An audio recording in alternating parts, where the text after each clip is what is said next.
నూతన సంవత్సరంలో ఈ రీతిగా కలుసుకోవడానికి ప్రభు ఇచ్చిన మంచి సమయం కొరకు ఆయనకు హృదయపూర్వకమైన ధన్యవాదాలు తెలియజేస్తాను. ఆయన కృపే లేకపోయి ఉంటే మనం నిన్నటి వాళ్ళం ఈరోజు వరకు సజీవులంగా ఉన్నాం. ఇది మన అర్హత, మన ఆరోగ్యమో కాదు, కేవలం ఆయన కృప మాత్రమే. ఈ పరిచర్య ఎన్నో సంవత్సరాలుగా కొనసాగడానికి ప్రభు యొక్క కనికరమే కారణం. దానికి మనం సర్వదా కృతజ్ఞత చెల్లిద్దాం. మీ అందరి ప్రార్థనలకు ధన్యవాదాలు తెలియజేస్తున్నాను. దినాలు గడిచే కొద్దీ పరిస్థితులు ప్రతికూలంగా మారడం కనపడుతూ ఉంది. మీకు గుర్తొచ్చినప్పుడు తప్పకుండా ఈ దైవ సేవకుడిని జ్ఞాపకం చేసుకోండి. మనం జీవిత పాఠశాల అనే అంశాన్ని అధ్యయనం చేస్తున్నాం. ఈ అధ్యయనంలో యోసేపు గారు ఆయన జీవితం వాస్తవానికి బైబిల్ గ్రంథంలో అద్భుతంగా ఎన్నో మలుపులు తిరుగుతూ ప్రయాణం చేసిన జీవితాలు ఎన్నో ఉన్నాయి. అందులో అతి శ్రేష్టంగా కనిపించేటువంటి జీవితం యోసేపు గారిది కూడా ఒకటి. ఆయన బాల్యం నుండి ఎలా ఉన్నారో, మరణం వరకు ఎలా ఉన్నారో, ఆ సంగతులన్నీ పరిశుద్ధాత్మదేవుడు మనందరి కోసం వ్రాయించారు. ఆదరణ ఉంటుంది, ప్రోత్సాహం ఉంటుంది, ఓదార్పు ఉంటుంది, హెచ్చరిక ఉంటుంది, లోపాలను సవరించుకోవడం కోసం దిద్దుబాటు దొరుకుతుంది. ఇవన్నీ ఉంటాయి ఇందులో. అంత మాత్రమే కాకుండా దేవుని ఉనికిని గురించిన స్పృహ ఈ పాఠశాలలో స్పష్టంగా మనకు కనిపిస్తుంటుంది. ఈరోజు చాలాసార్లు మన మనుషుల వంక చూస్తాం. పరిస్థితుల నడుమ వారు తప్పకుండా సాయం చేస్తారని ఎదురు చూస్తాం. కానీ జరిగేది ఏమిటి చూడండి దయచేసి. ఇప్పుడు ఆదికాండం 40వ అధ్యాయం 14వ వచనం. కాబట్టి నీకు క్షేమము కలిగినప్పుడు నన్ను జ్ఞాపకం చేసుకుని నా యందు కరుణించి ఫరోతో నన్ను గురించి మాట్లాడి ఈ ఇంటిలో నుండి నన్ను బయటికి రప్పించుము. ఇది యోసేపు గారు పానదాయకుల అధిపతితో చెప్పిన మాట. ఇక 23వ వచనం చదవండి. అయితే పానదాయకుల అధిపతి యోసేపును జ్ఞాపకం చేసుకొనక అతన్ని మర్చిపోయాను. ప్రార్థన చేసుకుందాం.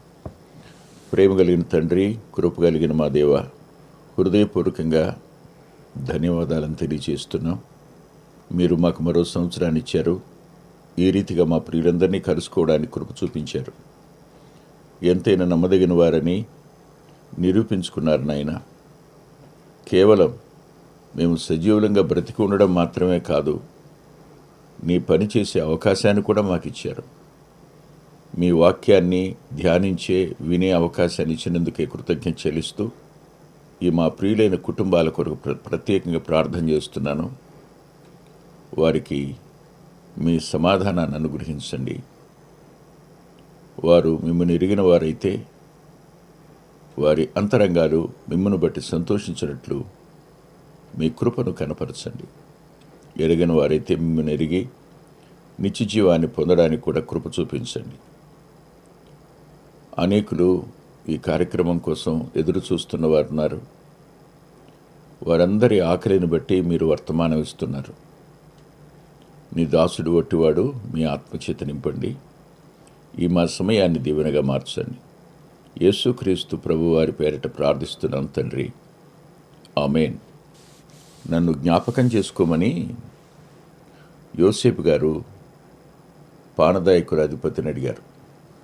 ఆయనకు క్షేమకాలంలో క్షేమం 3 దినాలకే క్షేమం వచ్చింది. కళ భావం చెప్పిన 3 దినాలకే క్షేమం వచ్చింది. ఈ క్షేమం కలిగిన అనంతరం అక్కడ రాసిన మాట ఏమిటంటే, యోసేపును జ్ఞాపకము చేసుకొనక అతను మర్చిపోయాను. యోసేపును జ్ఞాపకము చేసుకొనక అతను మర్చిపోయాను. అవును, ఈ పానదాయకులకి అధిపతికి ఇల్లు ఉండదా? భార్య పిల్లలు ఉండి ఉండరా? చెరసాల్లో ఏం జరిగిందో వారితో చెప్పకుండా ఉండి ఉంటాడా? అయినా ఎందుకు జ్ఞాపకం చేసుకోలేదు? ఎందుకు మర్చిపోయాడు? మనకు తెలియదు. కొన్నిసార్లు కొంతమంది మీద మనం కష్టం పెంచుకుంటాం, వారు మనల్ని జ్ఞాపకం చేసుకోలేదని. మనం వారికి సహాయం చేశాం కదా, మాట సాయమన్నా చేశాం కదా, కానీ వాటిని జ్ఞాపకం చేసుకోమని అభ్యర్థించాం కదా, వారు మనల్ని మర్చిపోయారే. చేసిన ఉపకారాన్ని మర్చిపోవడం న్యాయమేనా అని మనమున్న చెరసాల వంటి అనుభవాల మధ్య, పరిస్థితుల మధ్య తప్పనిసరిగా బాధపడుతుంటాం, వేదన చెందుతుంటాం. అయితే ఒక మాట చెప్తాను, అనేకసార్లు అనేక మంది భక్తుల జీవితాల్లో కూడా ఇవి తటస్థించాయి. దయచేసి మీరు నాతో పాటు ఒకసారి యోబు గ్రంథం దగ్గరికి రండి. 19వ అధ్యాయం 14వ వచనం చదువుతాను. నా బంధువులు నా యుద్ధకు రాక ఉన్నారు, నా ప్రాణ స్నేహితులు నన్ను మర్చిపోయి ఉన్నారు అన్నాడు. ఇలాంటి పరిస్థితి స్పష్టంగా కనపడుతుంది. 13వ వచనంలో అంటాడు, నా సోదర జనము నాకు దూరము చేసి ఉన్నాడు, నెలవరులు నాకు కేవలం అన్యులైరే అన్నాడు. ఇది యోబు గారి జీవితంలోనికే కాదు, యోసేపు గారి జీవితంలోని కాదు, నా జీవితాలను కూడా వచ్చే సమయాలు ఉన్నాయి, వచ్చి ఉన్నాయేమో ప్రస్తుతానికి తెలియదు. నా అనుకున్నవారు మనకు దూరం అయిపోవడం, నా అనుకున్నవారు మర్చిపోవడం, ప్రాణ స్నేహితులు అనుకున్నవారు మర్చిపోవడం అనేది ఎంత నొప్పితో కూడిన సంగతో ఎప్పుడైనా ఆలోచించారా? ఇంటి ముందు నుంచి వెళ్ళిపోతుంటారు. మనం ఇంట్లో దుఃఖంలో ఉన్నామని తెలుసు, మనం బాధలో ఉన్నామని తెలుసు, మనం సమస్యలో ఉన్నామని తెలుసు, పలకరింపునకు కూడా నోచుకొని పరిస్థితి ఏర్పడే అవకాశం ఉంది. అలాంటి సందర్భాలలో ఏ వ్యక్తి అంతరంగమైనా వేదన చెందకుండా ఉంటుందా? ఊహించండి. ఒక యోబు, ఒక యోసేపు, అంతేనా? కాదు. మరో మాట కూడా చూద్దాం. దయచేసి ఇర్మియా గ్రంథం దగ్గరికి రండి. ఇర్మియా గ్రంథం దగ్గరికి వస్తే ఇర్మియా గ్రంథంలో 30వ అధ్యాయంలో 14వ వచనం, నీ స్నేహితులందరూ నిన్ను మరిచి ఉన్నారు, వారు నిన్ను గురించి విచారింపరు. ప్రభువే చెప్పాడు. ఎవరిని గురించి? ఇర్మియాను గురించి. ఇర్మియా గారి పరిస్థితి కూడా అదే, ఆ దేశ పరిస్థితి అదే. ఇక్కడ ఒక మాట, మన ఊహకు అందని మాట కనిపిస్తుంటుంది. అది 13వ వచనంలో, నేను నీకు కఠిన శిక్ష చేసి నిన్ను గాయపరిచి ఉన్నాను అని ప్రభువే చెప్పాడు. ఆ జనాంగానికి కఠిన శిక్ష వేసి గాయపరిచింది ఎవరు? ప్రభువే. అవును, యోసేపు గారు చేసిన తప్పు ఏమి లేదు, యోబు గారు చేసిన తప్పు ఏమీ లేదు, కానీ ఇశ్రాయేలు చేసిన తప్పులు చాలా ఉన్నాయి. వారికి గాయమైంది. అక్కడ నీ స్నేహితులు నిన్ను మరిచి ఉన్నారని ప్రభు అన్నారు. ఇప్పుడు 3 సందర్భాలు మన కళ్ళ ముందున్నాయి. యోబు గారు కానీ, యోసేపు గారు కానీ, ఇశ్రాయేలు జనాంగం కానీ, ఈ 3 సందర్భాల దగ్గర మరోబడిన అనుభవం మనకు కనపడుతుంది. మేలు పొందిన వారు మర్చిపోయారు, ప్రాణ స్నేహితులు మర్చిపోయారు, స్నేహితులు మర్చిపోయారు. యోబుకైనా ఈ జనాంగానికైనా గాయం చేసింది ప్రభువే. యోసేపుకు చెరసాలకు అనుమతించింది ప్రభువే. ఆలోచించండి. ఇలాంటి సందర్భంలో ప్రజల చేత మరోబడిన అనుభవం మన అంతరంగాలలో ఎంత వేదనకు, గాయానికి కారణమవుతుందో ఎప్పుడైనా ఆలోచించారా? వారు అసలు పట్టించుకోరు. వారికి మనం అంటే ఎంత ప్రాణంగా ఒకప్పుడు ఉండేవారో ఇప్పుడు దాని నుండి దూరం అయిపోయిన పరిస్థితి ఏర్పడినప్పుడు అంతరంగాలు వేదనకు గురవుతాయి, బాధకు గురవుతాయి, దుఃఖానికి గురవుతాయి. వచ్చి ఆదరించి అందులో నుంచి బయటికి తేగలిగిన స్థాయిలో ఉండి కూడా రాకపోవడం అనేది వారి ఎడల నేరం అవుతుందేమో కానీ నీ ఎడల, నా ఎడల అది క్షేమం అవుతుంది. ఇది మనం ఎన్నడూ మర్చిపోకుండా సంగతి. మరి వ్యక్తులు మర్చిపోవడం ఒక ఎత్తు, కానీ అదే ఇర్మియా గారు విలాప వాక్యాలు రాస్తూ ఒక మాట అన్నారు. దయచేసి చూడండి, 3వ అధ్యాయంలో 17వ వచనంలో ఇలా అన్నాడు, నెమ్మదికిని నాకును ఆయన బహుదూరం చేసి ఉన్నాడు, మేలు ఎట్టిదో నేను మరిచి ఉన్నాను అని. ఎవరో మర్చిపోవడం ఒక ఎత్తు అయితే, మేలు జరగకుండా కాలం గడిచిపోతున్నప్పుడు మేలు అనేది ఎట్టిదో మర్చిపోయి ఉన్నాను అని. ఒక్కోసారి చాలా ఆశ్చర్యం అవుతుంటుంది దేవుని కార్యాలు. అవసరతలో ఉన్నప్పుడు అది ఎంత పెద్ద అవసరత అయినా ధనం దగ్గర ఆయన చేయి చాపి సమృద్ధినిచ్చి అవమానపడకుండా కాపాడతారు. కానీ ఏదో ఒక సమస్య వద్ద, కుటుంబ సమస్య కానీ సహవాస సమస్య కానీ, ఆ సమస్యను అలాగే ఉండనిస్తారు ఆయన. ఎందుకు ఏమో తెలియదు. యోసేపును ఎందుకు మర్చిపోయాడు? యోబును ఎందుకు మర్చిపోయారు? ఇశ్రాయేలు జనాంగాన్ని ఎందుకు మర్చిపోయారు? దాని వెనుక ఆయనకు ఒక సంకల్పం ఉంది. ప్రజలు జ్ఞాపకం చేసుకుంటే అది వాళ్ళ గొప్పతనం అవుతుంది. ప్రజలు సాయం చేస్తే ఆ ఘనత వారికి చెందుతుంది. కానీ అందుకోసం కాదు కదా. మనం ఆయనకి చెందినవారం, ఆయన సొత్తైన ప్రజలం. ఆయన మనల్ని విడిచిపెట్టరు. ప్రస్తుతానికి ఆయన ఇది మనకు ఒక తర్ఫీదుగా అనుమతించారు. వీటన్నింటి ద్వారా పాఠాలు నేర్చుకోవడం కోసం ఆయన మనకు వారు జ్ఞాపకం చేసుకోకుండా ఉండేటువంటి మంచి ఏమనాలి మంచి కార్యాన్ని ఆయన చేశారు. వాళ్ళు జ్ఞాపకం చేసుకోకపోవడమే మంచిది. వారు మన దగ్గరికి రాకపోవడమే మంచిది. వారు ఏ మేలు చేయకపోవడమే మంచిది. మేలు చేసి అటు తరువాత గొప్పలు చెప్పుకునే వ్యక్తులు దూరంగా ఉండడం ఎంత అవసరమో కదా.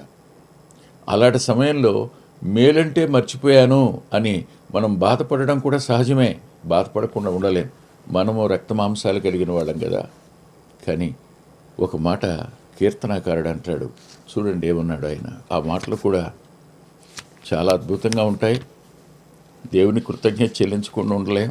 ఈ పరిస్థితుల నడుమ ఆయనను, ఆ కీర్తనను మన కోసం అన్ని వేల సంవత్సరాల క్రితం రాయించిన మాట ఏ రీతిగా మర్చిపోగలుగుతాం? ఒకసారి చూడండి. 9వ కీర్తన 18వ వచనం, దరిద్రులు నిత్యము మరువబడరు. యోసేపైనా, యోబైనా, యోసేపైనా, ఇశ్రాయేలు జనాంగమైనా నిత్యము మరువబడతారా? మరువబడరు.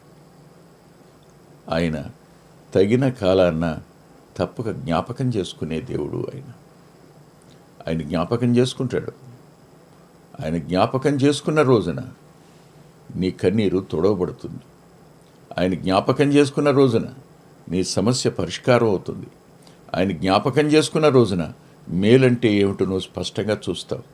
ఆయన జ్ఞాపకం చేసుకున్న రోజున మనం ఎవరం అనేది స్పష్టంగా రుజువు అవుతుంది. ఆయన మన ఎడల కలిగి ఉన్న ఆ అమూల్యమైన సంకల్పాన్ని మనం కృతజ్ఞతాపూర్వకంగా ఆయన చేసిన ప్రతి కార్యాన్ని జ్ఞాపకం చేసుకుని సంతోషించకుండా ఉండలేం. గోతులో తోసేసినందుకు సంతోషమే కలుగుతుంది. ఇష్మాయేలుకి అమ్మేసినందుకు సంతోషమే కలుగుతుంది. పొతీఫర్ ఇంటికే అమ్మినందుకు సంతోషం కలుగుతుంది. పొతీఫర్ ఇంటిలో ఎంత నమ్మకంగా ఉన్నా అన్యాయంగా తీర్పు తీర్చబడినందుకు సంతోషం కలుగుతుంది. అదే చెరసాలలో ఉండడం కూడా సంతోషానికి కారణమవుతుంది. దేవుడు ఏ కార్యాన్ని అనవసరంగా చేయడు అని మనం జ్ఞాపకం పెట్టుకోవాలి. మర్చిపోవడం అనేది ఒకవేళ దేవుని సంకల్పంలోనే భాగం అయితే దాని గురించి కూడా కృతజ్ఞత చెల్లిస్తాం. నేను అనుకున్నట్టుగా త్వరగా వెలుపలికి వచ్చేసి ఉంటే ఎక్కడికి వెళ్ళేవాడిని? తిన్నగా బయలుదేరి మా ఇంటికి వెళ్ళేవాడిని, అంతేగా. మా అన్నదమ్ముల దగ్గరికి వెళ్ళిపోయేవాడిని. కానీ కళ ద్వారా పొందిన స్ఫూర్తి నెరవేర్చబడాలి అంటే, ఇంటి వారికి పట్టడన్నం పెట్టేవాడుగా ఉండాలి అంటే, ప్రపంచపు ఆకలి తీర్చేవాడుగా ఉండాలి అని అంటే, సమస్యలో ప్రజలు నిన్ను మర్చిపోవడం అనేది ఓ పరిష్కారం అవుతుందేమో ఊహించు, ఆలోచించు ఒకసారి. ఊహకు అందదు కాదు. ఇప్పుడు దుఃఖంగా ఉంది, ఇప్పుడు సమస్యలో ఉన్నాం గనక వేదనగా ఉంది. ఈ రోజున మనం ఉన్న సమస్య వద్ద ఎటు తోచని వాళ్ళంగా అయిపోయాం.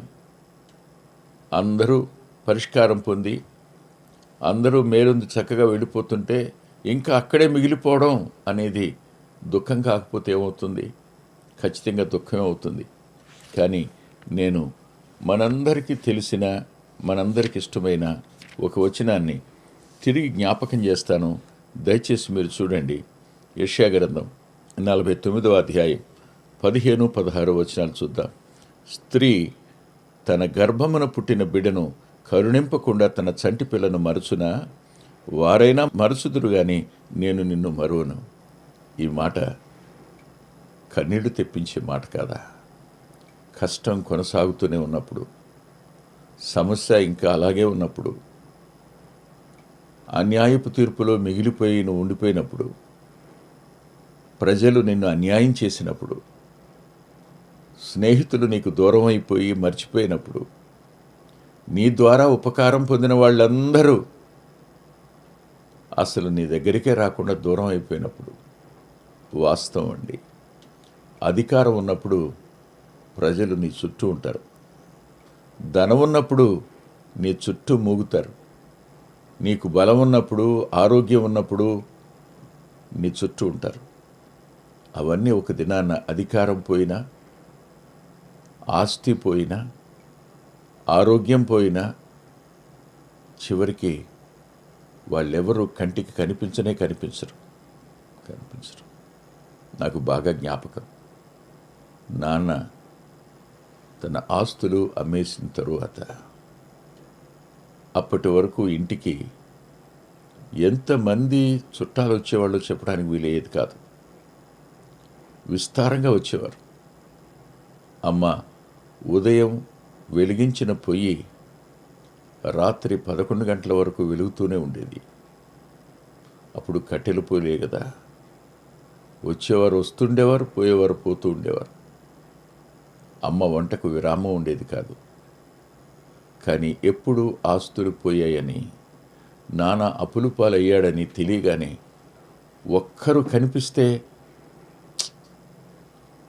ఒట్టు అంటామే, అలా ఒక్కరు, నాన్నవారు ఎవరూ లేరు.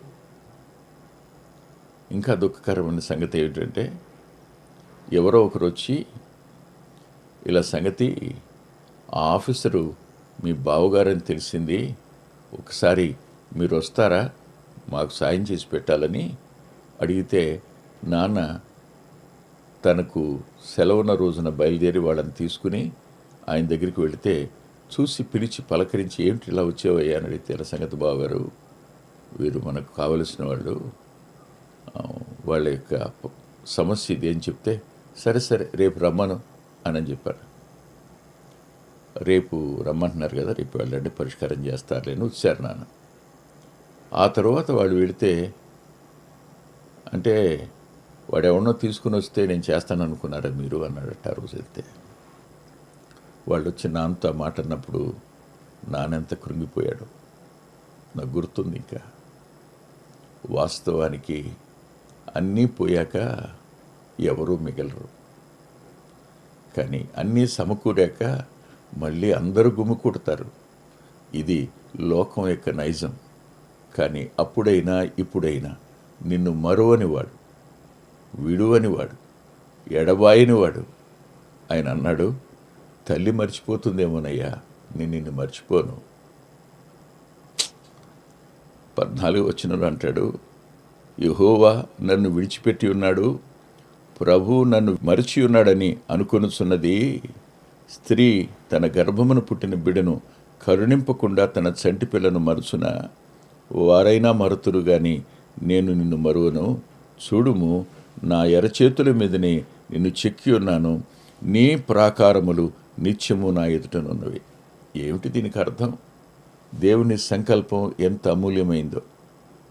ఆయన మరిచిపోయేవాడు కాదు, అరచేతుల్లో చిక్కుకుంటున్నవాడు మనల్ని. ఆయనకు అవసరమైన రూపం అవసరమైన సామర్థ్యత, అవసరమైన జ్ఞానం, అవసరమైన వివేకం, అవసరమైన పరిణితి నా జీవితాల్లోనికి వచ్చేటంత వరకు ఆయన ఖచ్చితంగా తన చేతుల్లో మనల్ని చిక్కుకుని చేసేవాడు. మర్చిపోవద్దు, గుర్తుపెట్టుకోండి. ఎంత చేసినా దేవునికి మనమేమి ఇవ్వగలం. అంతేకాదు, ఇంకా ఏమన్నాడో తెలుసా? నీ ప్రాకారములు నిత్యము నా ఎదుటినే ఉన్నాయి. అంటే నువ్వు నా కనుదృష్టిలో ఉన్నావయ్యా. నీ చుట్టూ కాపుదలుంచింది నేనే. అవును, గోతులో నుంచి తీసింది ఎవరు? నేను కాదా? సరిగ్గా తీసుకుని వచ్చి పొతిఫర్ ఇంటికి అమ్మించింది ఎవరు? నేను కాదా? ఆ దినాన్న అన్యాయం జరుగుతున్నప్పుడు చూసి చూడనట్టుగా ఊరుకున్నది నేను కాదా? నేనే. అప్పుడే జోక్యం చేసుకుని నీ నిర్దోషత్వాన్ని నిరూపించేస్తే వాళ్ళు తప్పు చేశారనే సంగతి వాళ్ళని 10 మందిలో అవమానపరిస్తే ఏం ప్రయోజనం ఉంటుంది? కాదు కదా. నేను ఒక సంకల్పం చొప్పున నేను తీసుకుని వెడుతున్నాను, అందుకని చెరసాల్లో ఉంచాను. ఆలస్యం 2 సంవత్సరాలు అయింది. చూడండి మీరు 41వ అధ్యాయం 1వ వచనం.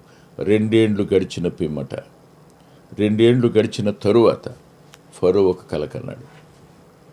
రాజుకొచ్చిన కల పానదాయకుల అధిపతికి యోసేపును జ్ఞాపకం చేస్తుందని ఎవరు ఊహించారు? దేని ద్వారా చేసిన మేలును, ఉపకారాన్ని గుర్తు చేసుకుని కృతజ్ఞత చెల్లించే మనసు వ్యక్తులు కలుగు చేయగలిగిన దేవుడు కాడా ఆయన? ఖచ్చితంగా. ఆయన ఏదో ఒక సమయాన్న మన ఎడల వారికి కృతజ్ఞతాబుద్ధి పుట్టించే దేవుడు ఆయన. తప్పకుండా వారిలో కృతజ్ఞతాబుద్ధి నేను పుట్టిస్తాను అని వాగ్దానం చేసేవాడు ఆయన. ఆయన మనల్ని మరోనివాడు, విడువనివాడు. మన కోసం తన ప్రాణమే పెట్టినవాడు. మనం ఏమడిగినా తప్పకుండా చేస్తాడు. కానీ ఆలస్యం కావచ్చు, కంగారు పడకండి, ఎదురు చూద్దాం. దేవుని కార్యాలు, ఆశ్చర్యాలు మన జ్ఞానానికి అందవు. ఆయన ప్రేమించే వారి కోసం ఆయన సిద్ధపరిచినవి, ఆయన దాచి ఉంచినవి అవి ఇప్పుడు కంటికి కనిపించటం లేదు, హృదయానికి గోచరం కావడం లేదు గనుక దుఃఖం పాలవుతాం. కానీ ఆయన యందు విశ్వాసం ఉంచినవాడు సిగ్గుపడడని, కలవరపడడని లేఖనాన్ని తిరిగి గుర్తు చేసుకుని కృతజ్ఞత చెల్లిద్దాం. తలలో ఉంచుదాం. ప్రేమగల తండ్రి, పరిశుద్ధుడు అయిన గొప్పదేవ, కొద్ది మాటలు చెప్పడానికి కృపనిచ్చారు. కృతజ్ఞత చెల్లిస్తున్నాం. మా ప్రియుల అంతరంగాలను మీరు ఆదరించి బలపరిచి మీ నామానికి మహిమ కలుగు చేసుకుందరని యేసుక్రీస్తు ప్రభు వారి పేరిట ప్రార్థిస్తున్నాం తండ్రి. ఆమేన్. ప్రభు చిత్తమైతే వచ్చేవారు కలుసుకుందాం. అద్భుతమైన పుస్తకాలు అందుబాటులో ఉన్నాయి. అందులో అంత్యోక్ మినిస్ట్రీస్ నుంచి ప్రచురితమైన మీ ఆత్మీయ క్షేమానికి మేలు కలుగు చేసే పుస్తకాలు, మీ ఆత్మలను దేవుని కొరకై ఉజ్జీవింప చేసే పుస్తకాలు, ప్రభువులాగా జీవించడానికి ప్రేరేపించే పుస్తకాలను దైవాత్మ సహాయంతో వ్రాయడం జరిగింది. పిల్లల కొరకై చిత్రీకరించబడిన 5 DVDలు అందుబాటులో ఉన్నాయి. ప్రతి DVD పిల్లలను దేవుని కొరకు ఎంతగానో విశ్వాసాన్ని పెంపొందింపజేసేవిగాను, ఆసక్తిని కలిగించేవిగాను, ఆత్మలో ప్రభువుని హత్తుకునేట్టు చేసేవిగాను ఉన్నాయి. ఈ మధ్యన వెలువడినటువంటి ఆ DVD సాధనం, అది మీ పిల్లలకు ఎంతైనా మేలు చేస్తుంది. ఆ పాటలను మీరు చూస్తున్నారు. వాటన్నిటినీ మీరు పొంది ఆత్మీయంగా మేలు పొందాలని ఒక దైవ సేవకునిగా మీకు మనవి చేస్తున్నాను. 6వ పిల్లల DVD సమయం అందుబాటులో ఉంది. 5 చూసిన వారు 6వది కూడా మీ పిల్లలకు చూపించి మీరు చూచి అంతరంగంలో దేవుణ్ణి స్తుతిస్తారని నమ్ముతున్నాను. తప్పకుండా ఈ DVDలు తీసుకోండి. 2018వ సంవత్సరం తెలుగు VBS DVD దాహం, పిల్లల ఆత్మీయ క్షేమం కోసం 10 పాటలతో దృశ్యరూపకంగా దీన్ని తయారు చేయడం జరిగింది. తప్పనిసరిగా ఈ DVD తీసుకోండి. పిల్లలకు వీటిని పరిచయం చేయండి. ఈ పాటలు మీ పిల్లలకు నేర్పండి. మీ సండే స్కూల్లో ఈ పాటలు నేర్పడం మర్చిపోకండి. నూతనంగా వచ్చిన పిల్లల DVD ఐక్యత అనే టైటిల్ పెడదామనుకున్నాం, కానీ కలిసి ఉందాం అనేటువంటి టైటిల్ని పెట్టడం జరిగింది. కలిసి ఉందాం, అది పిల్లలకు ఎంతో ప్రయోజనకరమైన DVD.